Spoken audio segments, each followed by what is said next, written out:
বহুদিন আগের কথা, কত বছর আমরা জানি না।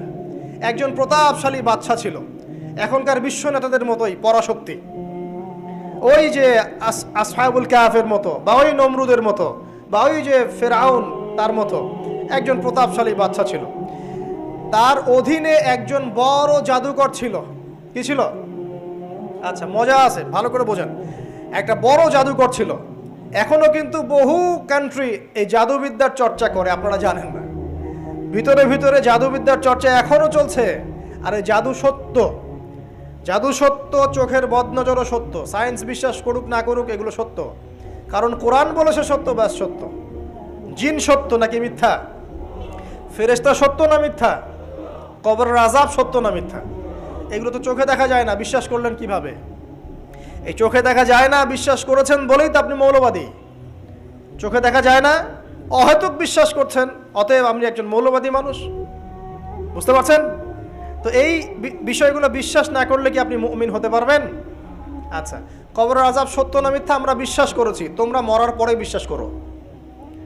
আমরা মরার আগেই বিশ্বাস করেছি, তোমরা মরার পরে বিশ্বাস করো। তারপর তোমরা পাক্কা মৌলবাদী হয়ে যাবে। যখন মরার পরে যখন কঠিন কবরের আযাব শুরু হবে, দেখবা যে আইনাল ইয়াকিন। ইয়াকিন কয়েক প্রকার হয়। একটা হচ্ছে আপনার আইনাল ইয়াকিন, হাক্কুল ইয়াকিন, এরকম কথা আছে কোরআনে। মানে আইনাল ইয়াকিন মানে যে চোখে দেখলাম এবার বিশ্বাস করলাম। রব্বানা আবসারনা ওয়া সামি'না ফারজি'না না'মাল সালিহান ইন্না মুকিনুন। আছে না সূরা আলিফ লাম মিম সিজদা? হাফেজে কোরআন যারা আছেন, আল্লাহর সামনে জাহান্নামীরা বলবে, রব্বানা, হে আমাদের রব, আবসারনা, এই যে দেখলাম, তোমার আযাব দেখেছি আমরা, এখন পরকালের কথা। ওয়া সামি'না, এই যে শুনতে পাচ্ছি এখন আযাব, ফারজি'না, আমাদেরকে ফিরিয়ে দিন। কোথায় ফিরিয়ে দিবে? দুনিয়ায়। না'মাল সালিহান, আমরা সৎ কাজ করব। ইন্না মুকিনুন, আমাদের ইয়াকিন হয়ে গেছে এখন। তার মানে সবাই বিশ্বাস করবে একদিন না একদিন, তাই তো? এই ঈসা ইবনে মারইয়ামকে যে মানুষ বলছে ক্রুসিফাইড, তাকে ক্রুসিফাইড করা হয়েছে, তিনি মারা গেছেন, নাউজুবিল্লাহ, বলা হচ্ছে না? আচ্ছা, ঈসা ইবনে মারইয়াম যখন নেমে আসবেন সবাই বিশ্বাস করবে না? সূরা মাইদায় এই জন্যই বলা হচ্ছে যে ঈসা ইবনে মারইয়ামকে যখন পাঠানো হবে, একজন আহলে কিতাব বাকি থাকবে না যে তার প্রতি ঈমান নিয়ে আনবে না। এমন একজন মানুষ তখন খুঁজে পাওয়া যাবে না যে তার প্রতি ঈমান আনবে না আহলে কিতাবদের মধ্যে। ঈসা ইবনে মারইয়ামকে ক্রুসিফিকশন করা হয় নাই। ঈসা ইবনে মারইয়ামকে আল্লাহ রাব্বুল আলামিন তার কাছে উঠিয়ে নিয়েছেন। আর যে আল্লাহ পুরো মহাবিশ্ব চালাতে পারেন, সে একজন মানুষকে উঠাতেই পারেন। এটার এমন কি বিষয় যে আল্লাহ রাব্বুল আলামিন আপনার দেহের মধ্যে রূহ রেখে দিয়েছেন, যার হুকুমে বের হয়ে চলে যাবে, সে আল্লাহ রাব্বুল আলামিন রাসূল সাল্লাল্লাহু আলাইহি ওয়াসাল্লামকে মেরাজে উঠিয়েও নিতে পারেন। সিম্পল, এটা অবিশ্বাস করার কি আছে? আসুন সামনে যাই। এখানে যে বিষয়টা, যে বহুদিন আগে এরকম প্রতাপশালী বাদশার অধীনে একজন জাদুকর ছিল। এই জাদুকরের যখন বয়সটা বুড়ো হয়ে গেল, তখন সে তার ওই বাদশাকে বলছে যে আমার তো বয়স শেষ, আমার এই বিশাল জ্ঞানগুলো কি করব? আমাকে একজন বালক এনে দিন, যেই বালককে আমি এসব জাদুবিদ্যা শিখিয়ে দিব। ওই যেরকম ছোট বাচ্চাদের মধ্যে একজন। তো এরকম একটা ফুটফুটে সুন্দর বাচ্চাকে খুঁজে বের করা হলো, যে বাচ্চাটা বিচক্ষণ। একে নিয়ে আসা হলো জাদুকরের কাছে। এবার জাদুকর তাকে জ্ঞান শিখায়, জাদু শিখায়। জাদু শিখাতে শিখাতে শিখাতে শিখাতে সে একটু পরিণত হচ্ছে, মানে কৈশোরে পদার্পণ করল। এখন সে যখন জাদু শিখতে আসে, আসার পথে রাস্তায় দেখে একজন পাদ্রী আছে। পাদ্রী মানে কি? পাদ্রী মানে দরবেশ, মানে যে আল্লাহ বিশ্বাস করে, হয়তো আগেকার আসমানি কিতাবে সে বিশ্বাস করত। এমন একজন পাদ্রীর সন্ধান সে পায়। সে ওই পাদ্রীর কাছে গিয়ে বসে। সেই পাদ্রী তাকে আসমানি কিতাবের যে মর্ম, যে বাণী, এগুলো শোনায়। তার কাছে খুব ভালো লাগে যে মাশাআল্লাহ, এটার ইমানের স্বাদ। যখন কোরআন শুনি আমাদের ভালো লাগে না? আসমানি কিতাব যখন শুনে তার কাছে ভালো লাগে। সে বলে যে আমি এটা শিখতে চাই। তখন এই পাদ্রী তাকে বলে, তুমি তো জাদু শিখতে যাও এই বাদশার দরবেশের কাছে, বাদশার জাদুকরের কাছে, যদি ওরা জানতে পারে তাহলে তো সমস্যা। তাহলে উপায় কি? যখন তুমি ওখানে যাবে, যখন দেরি হয়ে যাবে, তখন বলবে বাসার থেকে বের হতে দেরি হয়েছে, বাসার থেকে বের হতে দেরি হয়েছে। আর আমার এখানে বসে যখন বাসায় যাবে, তখন বাসায় গিয়ে বলবে যে ওখান থেকে, ওই যে জাদুকরের কাছ থেকে আসতে দেরি হয়েছে। মানে কৌশল অবলম্বন করতে তিনি শিক্ষা দিলেন। কৌশলের প্রয়োজন আছে না? উদউ ইলা সাবিলি রাব্বিকা বিল হিকমা, হিকমার দরকার আছে না? সত্য থেকে সরে গিয়ে নয়, কিন্তু কৌশল তো করার দরকার আছে। নবী সাল্লাল্লাহু আলাইহি ওয়াসাল্লাম যে হিজরত করেছেন, মক্কা থেকে মদিনা চলে গিয়েছেন, সবাইকে জানান দিয়েছিলেন, এই শোনো আমি হিজরত করছি? জানান দিয়েছেন? রাতের বেলা বের হয়েছেন, কৌশল, রাতের বেলা বের হন নাই, এবং তাকে মারার জন্য চারপাশ থেকে লোক ঘিরে রেখেছিল।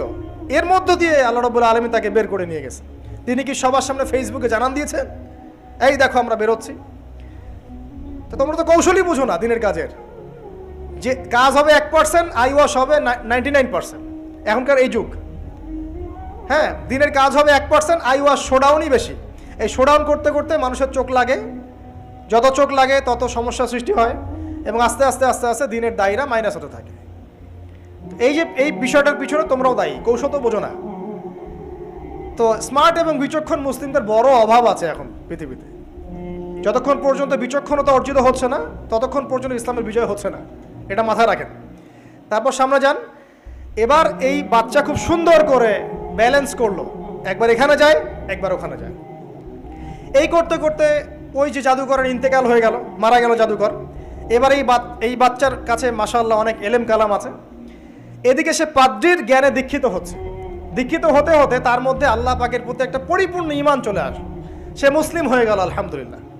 তো মুসলিম হওয়ার পরে একদিন সে যখন বাদশার কাছে যাচ্ছে, রাস্তায় একটা বিশাল জন্তু দেখা যাচ্ছে। বিশাল জন্তু, কীরকম জন্তু আমরা জানি না। ঠিক ওই যে দাব্বাতুল আরদ সামনে বের হবে, কিয়ামতের 10টা নিদর্শন আছে বড় বড়, তার মধ্যে একটা হচ্ছে দাব্বাতুল আরদ, জমিন থেকে ফুড়ে একটা প্রাণী বের হবে।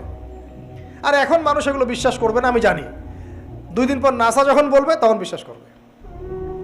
কথা কি বুঝতে পারছেন? তবে প্রাণী এই পৃথিবীর নিচে আছে। রাসূল সাল্লাল্লাহু আলাইহি ওয়াসাল্লাম বলছেন 10টা আলামত না আসা পর্যন্ত কিয়ামত হবেই না।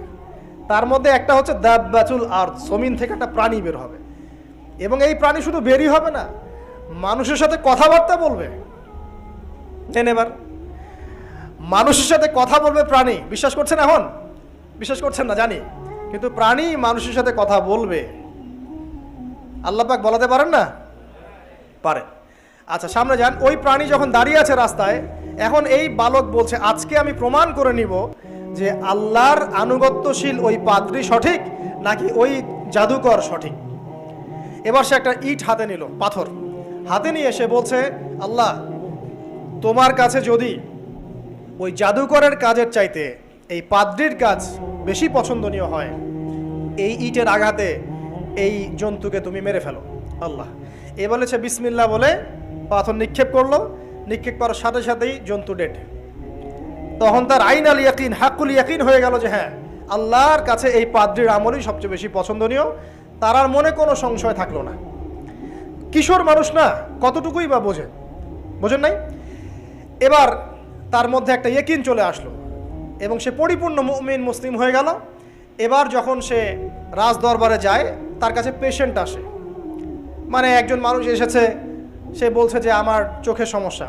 সে চোখে হাত দেয়, হাত দিয়ে বলে যে আপনি আল্লাহর প্রতি ঈমান নিয়ে আসেন, আমি আল্লাহর কাছে দোয়া করব, চোখ ভালো হয়ে যাবে। এভাবে পেশেন্ট আসে, সে বলে আল্লাহর প্রতি ঈমান নিয়ে আসেন, আমি দোয়া করব, ভালো হয়ে যাবে। এভাবে আস্তে আস্তে তার নাম এবং খ্যাতি ছড়িয়ে পড়তে লাগলো। যেই তার কাছে আসে সে বলে আগে মুসলিম হন, ইমানদার হন, আল্লাহর প্রতি বিশ্বাস করেন, আমি দোয়া করব, ভালো হয়ে যাবেন। চোখ অন্ধ ভালো হয়ে যাচ্ছে, কুষ্ঠরোগী ভালো হয়ে যাচ্ছে, হ্যাঁ, প্যারালাইজড রোগী ভালো হয়ে যাচ্ছে। আলহামদুলিল্লাহ। নবী ঈসা আলাইহিস সালাম এমনটা করেছিলেন না? আল্লাহ পাক চাইলে করতে পারেন। একদিন ওই রাজ দরবারের একজন মন্ত্রী আসছে, এবার ওই রাজার একজন এমপি সাহেব, তার চোখে সমস্যা, সে আসছে, এসে বলছে যে আমার এই চোখের সমস্যা, আমার চোখটাকে ভালো করার দরকার, তোমার কাছে কোনো ওষুধ আছে নাকি? সে বলছে যে আপনি আল্লাহর প্রতি ঈমান নিয়ে আসেন, আমি আল্লাহর কাছে দোয়া করব, আপনি ভালো হয়ে যাবেন। এবার সে আলহামদুলিল্লাহ ঈমান নিয়ে আনলো এবং সে ভালো হয়ে গেল। এই ভালো হয়ে যাওয়ার পরের দিন যখন সে আবার ওই পার্লামেন্টে গিয়েছে আর কি, ওদের তৎকালীন রাজদরবারে, এবার রাজা ওকে দেখে বলছে যে তোমার তো চোখ অন্ধ ছিল, কিভাবে শেফা লাভ করলে? তো সে বলে না কিভাবে শেফা লাভ করলো, সে বলতে চাচ্ছে না, কারণ সে আজ করছে যে বললে সমস্যা হবে। এক পর্যায়ে তাকে খুবই পিটুনি দেওয়া হচ্ছে, রিমান্ডে নিয়ে গিয়ে কঠিন মাইট দেওয়া হচ্ছে। এক পর্যায়ে সে মারের যন্ত্রণা সহ্য করতে না পারে বলে ফেললো যে ওই বাচ্চা, তার কাছে গিয়ে আমি আরোগ্য লাভ করেছি এবং সে আমাকে বলেছে যে তার রবের প্রতি ঈমান নিয়ে আসতে, তাহলে আমি শেফা লাভ করব। এই বাচ্চা এখন বলছে ফেরাউনের মতো যে আয়না রব্বুকুমুল আ'লা, আমি তো তোমাদের রব। নমরুদের মতো আমি তো তোমাদের রব। আমি তো জানি না যে আমি ছাড়া তোমাদের কোনো ইলাহ আছে? এবার এই লোকটাকে হত্যা করা হলো, এই এমপি সাহেবকে হত্যা করা হলো, বিকজ সে ঈমান নিয়ে আসে। এবার সেই বালককে ডেকে আনা হচ্ছে, বলা হচ্ছে বলো তুমি নাকি তোমার রবের নাম দিয়ে মানুষের ট্রিটমেন্ট করা শুরু করেছো। তখন সেই বালক বলছে হ্যাঁ, আমি এক আল্লাহর প্রতি বিশ্বাস করি এবং তার রাসূলের প্রতি বিশ্বাস করি, তার প্রেরিত আসমানি কিতাবে বিশ্বাস করি। এখন রাজা বলছে আমি ছাড়া তোমাদের কোনো ইলাহ আছে আমি তো জানি না। এই সৈন্যবাহিনী শোনো, এই বালককে ধরো, ধরে নিয়ে গিয়ে উঁচু পাহাড়ে নিয়ে যাও, ওখান থেকে ফেলে দাও। কথা বুঝতে পারছেন? এবার তাকে নিয়ে যাওয়া হলো, ক্রস ফায়ার দেওয়া হবে, এবার উপরে নেওয়া হয়েছে, একদম পাহাড়ের উপরে। এবার ওই বালক উপরে উঠে একটা দোয়া করছে, এই দোয়াটা সবাই শিখে নেন। ওই বালক উপরে উঠে দোয়া করছে আল্লাহুম্মা কফিনিহিম বিমা শি'তা, আল্লাহুম্মা কফিনিহিম বিমা শি'তা, আল্লাহুম্মা কফিনিহিম বিমা শি'তা। পাহাড় থরথর করে কাঁপা শুরু করলো এবং ওই সৈন্যবাহিনী পাহাড় থেকে পড়ে গেল, বালকের কিচ্ছু হলো না। আমি কিন্তু বানোয়াট কোনো গল্প বলছি না, এটা কোরআন থেকে বলছি এবং এটা তাফসীর। আপনি যে কোনো তাফসীর পড়েন, মারিফুল কোরআন, তাফসীর ইবনে কাসির, জালালাইন পড়ে দেখেন, জাস্ট পড়ে দেখেন আমার সাথে ডিবেট করার আগে। এবার সে বালক হেঁটে হেঁটে চলে আসলো রাজদরবারে। আবার কি ব্যাপার, তুমি মরো নাই? না, আল্লাহ আমাকে বাঁচিয়েছেন, আমার রব আমাকে বাঁচিয়েছেন। আবার পাঠানো হচ্ছে আরেক দল সেনাবাহিনীকে নিয়ে, যাও এবার ওকে সমুদ্রে নিয়ে যাও, সমুদ্রের মাছ সমুদ্রে ডুবিয়ে দিবে একদম। আবার সে ওখানে গিয়ে বলল আল্লাহুম্মা কফিনিহিম বিমা শি'তা, হে আল্লাহ, অর্থ হচ্ছে হে আল্লাহ আমার বিপক্ষে যারা আছে আপনি যা দিয়ে ইচ্ছা ওদের বিরুদ্ধে আমাকে সাহায্য করেন। অর্থটা হচ্ছে এমন, আল্লাহুম্মা কফিনিহিম বিমা শি'তা, আল্লাহ আপনি আমার জন্য যথেষ্ট হয়ে যান, ওদের বিরুদ্ধে আমার জন্য যথেষ্ট হয়ে যান, যা ইচ্ছা তাই দিয়ে আপনি হেদায়েত করুন, আমার মানে আমাকে হেফাজত করুন। ঠিক আছে, আল্লাহুম্মা কফিনিহিম বিমা শি'তা, ছোট্ট দোয়া। এবার ওই সমুদ্র উত্তাল হওয়া শুরু করলো এবং ওরা জাহাজ থেকে পড়ে গেল। এই বাচ্চা সেফলি আবার চলে আসলো রাজদরবারে, বিশ্বাস করছেন না? চলে আসলো। এবার আসার পরে বলছে শোনেন, আমাকে এভাবে মারতে পারবেন না, আমাকে এইভাবে মারা যাবে না, আমি আপনাদেরকে বলে দিচ্ছি কিভাবে আপনি আমাকে মারতে পারবেন। তো বাচ্চা বলছে কিভাবে মারতে পারবো বলো। তখন সেই বাচ্চাটা বলছে যে আপনি সমস্ত এলাকার মানুষকে এক জায়গায় জড়ো করবেন, মানে পুরো নেশনের যত মানুষ সবাইকে একটা মাঠে নিয়ে আসবেন, মাঠের মাঝখানে একটা গাছ রোপণ করবেন বা একটা কিছু স্তম্ভ নির্মাণ করবেন, সেখানে আমাকে বেঁধে ফেলবেন। বেঁধে ফেলার পরে আমার এই ধনুক থেকে একটা তীর বের করবেন, তীর বের করে আপনি নিজ হাতে এই তীরটাকে নিশানা দিবেন, দিয়ে বলবেন বিসমিল্লাহ আল্লাহর নামে, বিসমিল্লাহ আল্লাহর নামে, বিসমিল্লাহি রব্বি হাযাল গোলাম বলে ছুড়বেন। অর্থ হচ্ছে আমি এই রবের, আমি এই বাচ্চার রব, আমি এই বাচ্চার রব আল্লাহর নামে তীর ছুড়লাম, এটা বলে তীরটা নিক্ষেপ করবেন, তাহলে আমি মরবো, তার আগে মরবো না। কথা কি বুঝতে পারছি? এবার তাই করা হলো, সমস্ত এলাকার মানুষকে এখানে জড়ো করা হলো। কথাটা ভালো করে বোঝেন, সমস্ত এলাকার মানুষ মানে কি ওই এলাকার সব মানুষ, মানে মুমিন কাফের যে আছে সবগুলাকে একত্রিত করা হলো। করার পরে বাচ্চাটাকে এভাবে একটা জায়গায় বেঁধে দেওয়া হয়েছে, খেজুর গাছে, তাফসীরে এসেছে খেজুর গাছে। এবার সে এখান থেকে তীর বের করে বাচ্চা বলছে বিসমিল্লাহি রব্বি হাযাল গোলাম, নিক্ষেপ করলো। তীরটা ঠিক, আল্লাহ পাকের দৃষ্টি দেখেন এত সূক্ষ্ম, ওইটাই বর্ণনা করেছেন। তীরটা ঠিক বাচ্চার এই জায়গায় লেগেছে, এই যে মাথার এইখান থেকে লেগে এদিকে বের হয়ে গেছে। ওই বাচ্চা ছেলেটার এই যে কপালের এই পার থেকে এই পার পর্যন্ত তীর চলে গেল এবং বাচ্চাটা শহীদ হয়ে গেল আলহামদুলিল্লাহ। এবং এই বাচ্চাটা যখন মারা গেল বা শহীদ হয়ে গেল, আর সারা এলাকার মানুষ কি দেখলো? দেখলো যে বাচ্চা তাকে দুইবার চেষ্টা করে মারতে পারে নাই, কিন্তু তার রবের নাম যখন নেওয়া হয়েছে, আল্লাহর নাম নেওয়া হয়েছে, মারতে পেরেছে। দেন অ্যান্ড দেন পুরো এলাকার সমস্ত মানুষ মুসলিম হয়ে গেল আলহামদুলিল্লাহ।